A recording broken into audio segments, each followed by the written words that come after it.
Live from downtown Detroit, Local 4 News at 11 starts now.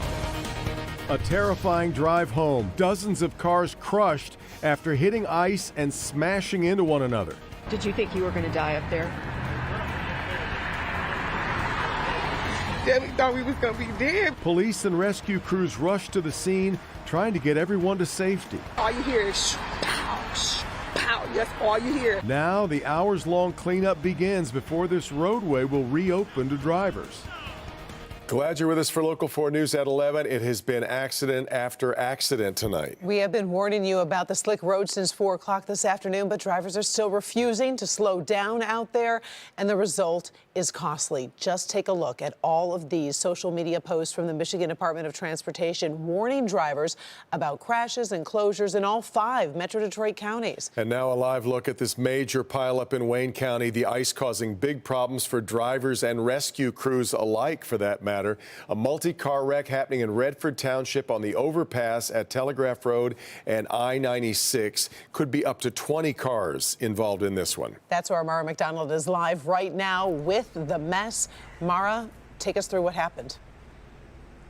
Karen, first of all, let me show everybody. MDOT just rolled up here. They're checking on the structural integrity of the wall here on that bridge. That should give you an idea of how serious this accident was out here. It's one of those situations where you've got an elevated bridge, it freezes, cars had no idea what they were driving into. People just, it was bumper cars out here. And a lot of people are pretty banged up. Let me show you. Cars sardined on top of the Telegraph Road bridge over 96 to the point it really does look like a parking lot until you pull out a little further and you can see how awful the pileup is. Bianca Barber and her little 4-year-old daughter were trapped in the middle of it all. Their car hit. She knew they had to get off that bridge. I undid her seatbelt, got her out. As soon as I got her out, the car smacked into us. We fell, and I was like, oh my God, we're next to the wall.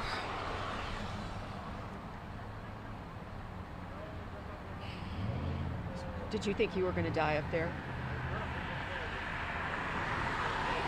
We thought we was going to be dead because once the car smacked, it pushed us down to the ground. It was 2 girls in front of me. I could tell they was like in a state of shock. And I just kept telling them, because she looked me in my eyes, I said, you got to get out the car. Get out, get out. And she was just like panicking. I was like, get out. And all you could hear was There was no way for cars cresting that ridge to realize they were about to hit black ice and barrel into the pile of cars that was mounting up. So I put my daughter on top of the truck that was in front of me because we had to get over because we were stuck between the car, my car, and another car behind me, and the wall is right here. I'm pent between all cars. And so I put my daughter on the truck in front of me so I could climb over. As soon as I put her up, another car smacked. Put her down under the vehicle. Had to snatch her out from under the tire before the next car smacked into us. Back here live, when I was talking to Bianca, she told me that she doesn't know if it was an adrenaline dump or just an instinct as a mom, that she scooped her little girl up and literally tossed her out of the way, and that's when she jumped over a truck and got out of the way as well. She is banged up. Her shoulder is seriously hurt. Her leg is hurt. Her little girl was cut pretty badly behind here. Both of them are at the hospital getting checked out right now, but those kind of injuries, that's what Redford Township Police are telling us they're dealing with up there. They say nobody died, but that there are so many people who are banged up, not to mention cars, many of which are just simply totaled, and it's going to take a while to clean this up. MDOT, they need to make sure that that's okay up there before anything reopens. Devin, Karen. Back to you. Yeah, no doubt. Mara, I'm curious, this is the kind of temperature where salt is pretty effective. Have you seen much in the way of salt trucks? Yeah. So we called around to, because, you know, this isn't the only spot in the area that's having issues. So Oakland County tells us they've got 60 salt trucks on the road working the roadways right now. Macomb, they tell us they've got 11. Now, we called over to Wayne County. We did not get an immediate answer out of them yet on their numbers of trucks, but I will tell you, I'd say in the last hour or so, we've seen quite a few salt trucks show up in this location, really putting stuff down to try and melt it. And Devin, I'll tell you, when we first pulled up out here, you know, my first thing is, are we going to fall flat on our rears when we step out of this truck? Is it that icy? The answer is no. It's the wind, it's the elevated bridge. Was this a little slick? Yes, but not like it is up there. Back to you. Wow.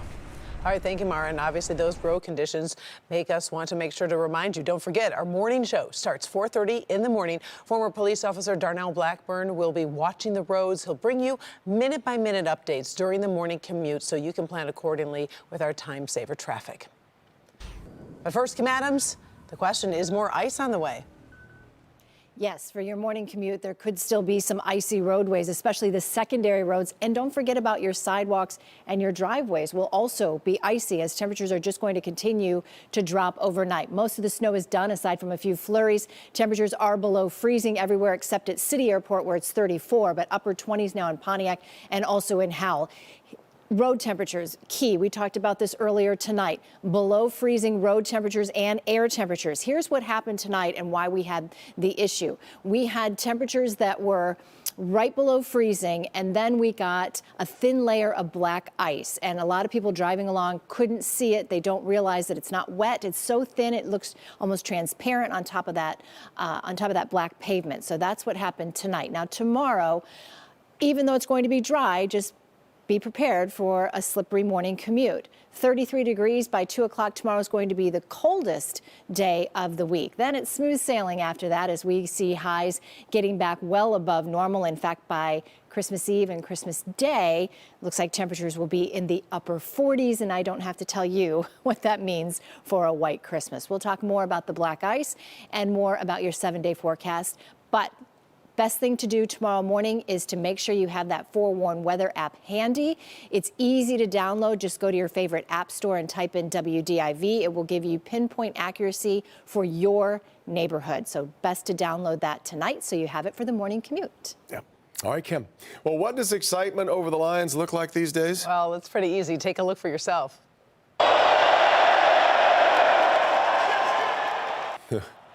This season, every home game is sold out. Fans are hitting the road for those away games in droves, and the team is pulling in huge TV numbers. All adding up to an epic battle now between fans and their wallets. Season ticket holders learning today that prices are skyrocketing for next season. We're talking a roughly 36% bump for fans, which translates into hundreds of dollars for some people. A price so steep, some fans fear they're going to get pushed out.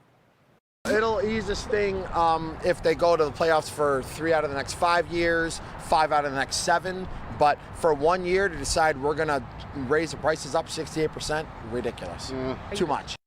It's a lot. So we did some digging looking at what the price of tickets have been over the past few decades. The results might be a little surprising. 2013, just 10 years ago, you could get in the door for between $25 to $60. Wow.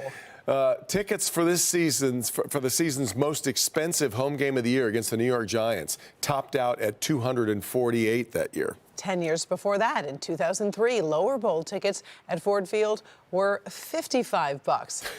Going back even further, let's talk about the Silverdome days. You could get in the door for a cool $35. That was back in 1993. Go back to 1989. Barry Sanders was a rookie. You could watch them play for $7.50. That's crazy. So this is quite a jump. And again, people are still figuring out. It's kind of hard to figure out right now how many games you're paying for because the season is now complicated with an odd number of games. We don't know the exhibition season, and you're forced to buy exhibition tickets as well.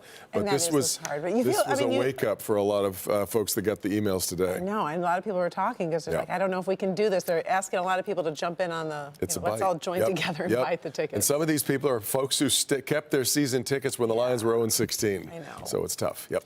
All right, now to a story proving the power of the Local 4 Help Desk. A viewer wrote us about some possible teacher layoffs over in the Wayne Westland Community Schools District because of a budget shortfall. So our Pamela Osborne went to tonight's school board meeting to get some answers. Pam, what happened?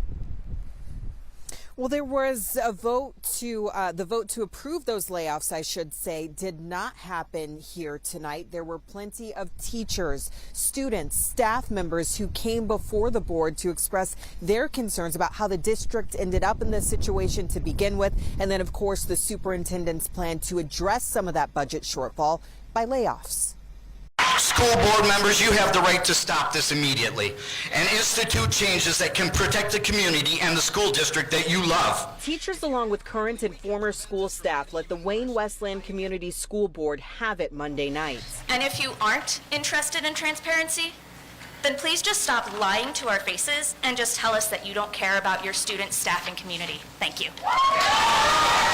Of the hundreds in attendance, dozens spoke for hours expressing their disappointment and disbelief over the district's multi-million-dollar budget shortfall. Superintendent Dr. John Dignan proposed cutting 20 jobs, including 3 social workers and 4 student monitors. Other staff would be moved to different buildings under the Phase 1 plan, but teacher after teacher expressed the challenges they're already facing and how these cuts would negatively impact students. This is probably one of the most disappointing times in this district's history, unfortunately.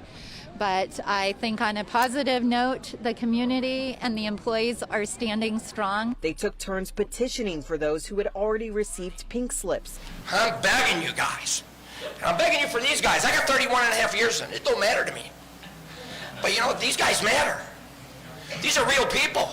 And they're going to be losing their jobs. Some of the 20 who were being laid off spoke for themselves. And with all due respect to the presentation earlier, my direct supervisor was not notified until she was told she had to lay me off. In the end, the board decided not to vote on any layoffs.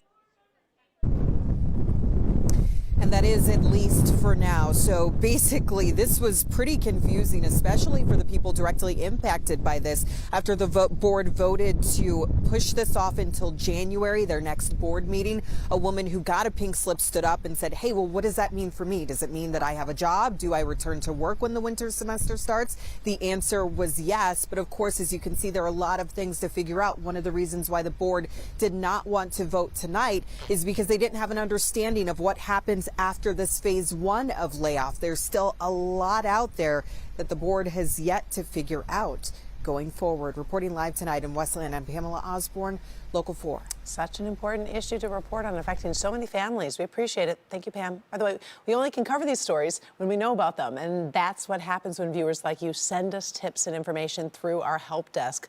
That's on the homepage of clickondetroit.com. We definitely want to hear from you.